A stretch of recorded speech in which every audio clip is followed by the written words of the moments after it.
कि हाफिज़ जावेद साहब के सिलसिले में, उनके इंतकाल के सिलसिले में बहुत सारे रूमर्स जो है सोशल मीडिया में फैले हुए हैं। कोई कहता है कि हैदराबाद में इंतकाल हुआ, कोई कहता है कि घर में इंतकाल हुआ, कोई कहता है कि पहले से बीमार रहे। बहुत सारी बातें जो है चल पड़ी हैं। बात दरअसल ये है कि अल्लाह की तौफीक से उन्होंने हज अदा किया। हज के दौरान में जैसे हर एक को मसले आते हैं, मशक्क़तें तो होती हैं, उसी तरह मशक्क़त उनके साथ भी हुई कि वापसी में मुज़दलिफ़ा से बस जो है छूट गई उनकी। तो उस रात जो है मुज़दलिफ़ा की रात के बाद जो मिना की रात है, मिना का दिन है, वो सारा दिन चलते रहे। वहाँ से मुज़दलिफ़ा से वो गए जमरात, फिर हरम चले गए, फिर वहाँ से वापस ये पूरा जो है पैदल सफ़र रहा उनका। तो चलने की उन्हें आदत नहीं, जिनको आदत होती है वो भी परेशान हो जाते हैं। अब वो काफ़ी देर तक चले, कई किलोमीटर चले हैं, तो पैर में तकलीफ़ शुरू हो गई थी, उनकी भी, उनके अहलिया की भी, उनके साथ जो ही मसला। तो अब ये जो चलने का जो वहाँ पर मरहला पेश आया, तो पैर की तकलीफ़ शुरू हुई। अब वो तकलीफ़ कुछ बड़ी कुछ कम हुई, कुछ दवाएं ली, ये एक नॉर्मल चीज़ है। तो उसी हालत में यहाँ पर भी वो पहुँचे और मेरा वहाँ भी मेरी मुलाकात हुई, बल्कि मैं अपने घर उनको लाकर भी एक आध दिन घर में रखा, थोड़ा सा आराम हुआ।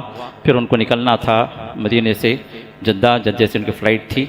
1 तारीख को यहाँ पर उनको पहुँचना, 12:30 को यहाँ पहुँचना था और मुझे पहले से ही मेरी टिकट जो है बुक थी 1.5 महीना पहले, जब मैं अपने किसी काम से मुझे आना था 1 तारीख को। लेकिन अल्लाह ताला का अपना फ़ैसला है कि मैं पहुँचा और उनकी रूह कब्ज़ हुई। अल्लाह का पता नहीं, उसका अपनी हिकमतें हैं। और मुझे रुकना था 1 दिन के लिए और हालात इस तरह पैदा हो रहे हैं कि शायद मुझे हमेशा यहाँ पर रुकना पड़े। अल्लाह खैर का मामला करे। तो जावेद साहब अल्हम्दुलिल्लाह कोई पहले से कोई बीमार नहीं थी। हाँ, शुगर थी उनकी, शुगर का मसला था, पहले से शुगर जो है कंट्रोल में नहीं थी उनकी, ये सबको मालूम है जो भी उनके करीब के लोग हैं। तो यहाँ आकर भी जो है जो बात हुई है, वो पैर की तकलीफ़ जो बढ़ गई। जिस दिन इंतकाल हुआ वो रात जो है काफ़ी जो तकलीफ़ वाली रात थी उनके लिए, जो पैर की तकलीफ़ से वो परेशान रहे।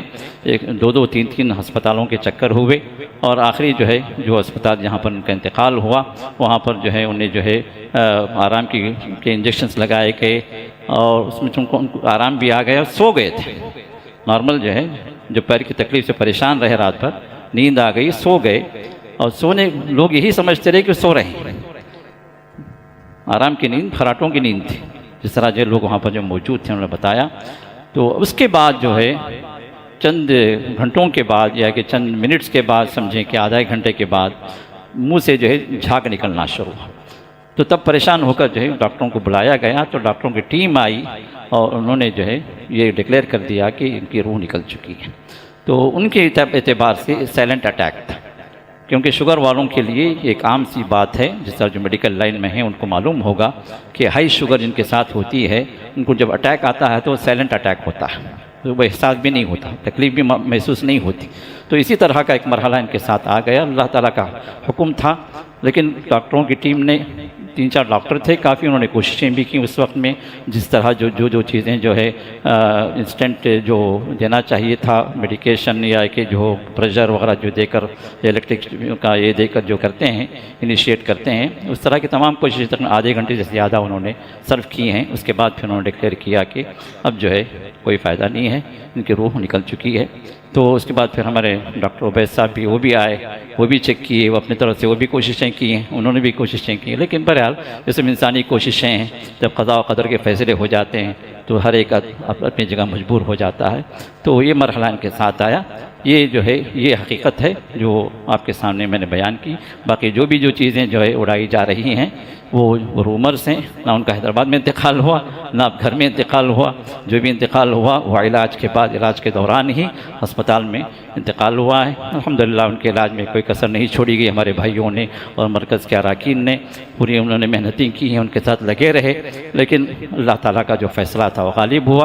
वल्लाहु गालिबुन अला अम्रिह, अल्लाह ताला अपने हुक्म पर गालिब होते हैं। तो अल्लाह का हुक्म हुआ तो फिर जो उनकी रूह भी अल्लाह ने वापस बुला ली। अल्लाह ताला उन्हें जो है अपने रहमतों में अल्लाह ताला शामिल करे, उन पर जब अपने रहमत की चादर को अल्लाह ताला तान दे और अपनी बरकतों में, रहमतों में, अपनी जन्नतों में अल्लाह ताला उन्हें जगह अता फरमाए।